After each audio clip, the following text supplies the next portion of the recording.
ને અત્યારે ના સમય જોતા જે અત્યારે ભારત પાકિસ્તાનનું હમણાં જે યુદ્ધ છેડાયું અને એમાંની અંદર જે આપણા દેશના આર્મી જવાનોએ જે પાકિસ્તાન ઉપર સર્જિકલ સ્ટ્રાઇક કરી એની આડમાં રહીને ગુજરાત સરકારે આ ગુજરાતની જનતા ઉપર વીજળી રૂપી સર્જિકલ સ્ટ્રાઇક કરી છે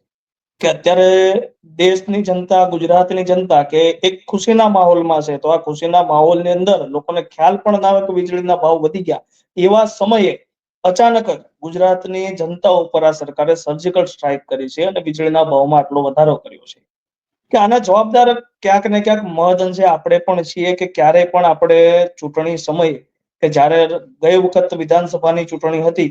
ત્યારે પણ અહીંયા જે કઈ પણ સરકાર